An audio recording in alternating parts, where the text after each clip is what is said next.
Tala Fou o se whapoponga o tala mai Ausetalia le Radio Samoa. O le sou fofu e whailoa i le paramia o Ausetalia Anthony Albanese, le visiona Ausetalia lo iei nei mo le Indo-Pacific pe a whaiala na fōra sanga le whonutanga le NATO o lo awa iei nei Spain. No fofu le paramia e fola ai i lalo le whainga malo le Labour o le a pui pe Ausetalia baenga uma e pe o le whaalolongia o tūla whono whaavau malo ma le sira fia i territory ma le a le pala ai Ausetalia e tutu whaatasi maisi atunuu mo le Pasifika e sa o loto mamanuia. O li patia le SPS o lo fo le paramia e whailoa o le lango Ausetalia mo le fide mu ma le tūranga sa o loto i Europa e whaapea fo i wha moenga o iai mo le atu Pasifika.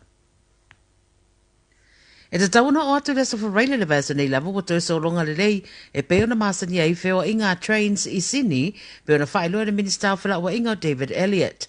O whailoa le minister o maari nei le maloma le uni e nisi o mata upu sa la ngai whai ngā te e ono iei nei e peo na iei nei Sydney mai leo toi mana o toi tūla i mai iei to e ngā tūlanga whapea. Wa maria le minister e whaadu le 2.4 miliona e toi whai ai whasuia inga i tūlanga o trains ma au unanga e peo na iei nisi o mata upu na wheese iai. Sa tala fia le whaafonga le lautele na matua ia fia i suinga e peo na mon mawina le amatango le nei vai aso i le whaatuai o whai ngā malanga trains manisi malanga na whaale au ngā ina. Mo iere tangata wa mōdia leo le whalawlawa na whanai nai Mahmoud Brownie Ahmad i whafuana o se whale i Western Sydney i le masino a Perila no tausanga nei lava.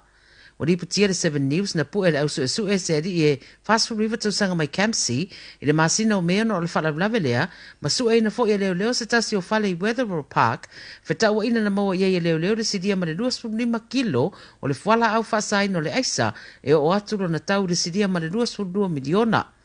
Na maua i fo i leo ma se vai ngā tupe lua se la wafe. O le so lau whaero mai i leo o whai nei morianga i lea tangata, whetau ina fo i le au fia i le fuafuaina o le whao o le mariu, ia Mahmoud Ahmad. O tau fia i le vai ngā leo sa i a tuatura i le whaamsinonga i Fairfield i le aso no i ulai.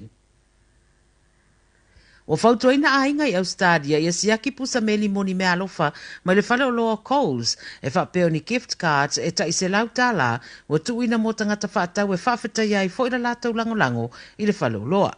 O ripatia la lata fitu se whaamtaranga ma le whale o loa leo Coles o whaia lea tūlanga e whawheta iai ana tangata whaatau mo la lātou langolango ina pea o le pisinisi. Whai mai le ripote le a maua e pāanga a Coles, whamanianga, a leo se gift card e se lau tala, se fulu afe flyby's points, ia po nisi o whapitoa e 49 flyby points e o atu le miliona. O whaero fo ia nisi o pāanga a Coles, ua maua vouchers, atau a latou mea lo whai runga o pengata whainangi, pa te sei matusi whawhetai mai le company a Coles.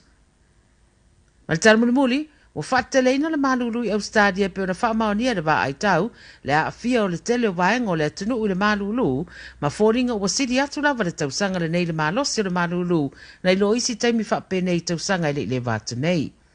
Lo whautua ina pea tangata i a whaetete, e le ngata i lunga o ana te tele ma whemaranga inga e maise foi, i le saunga le mū ma marupui puia, a ono nofua i mauta malawa o whaiwhai te tele mai i a whainga le malulu.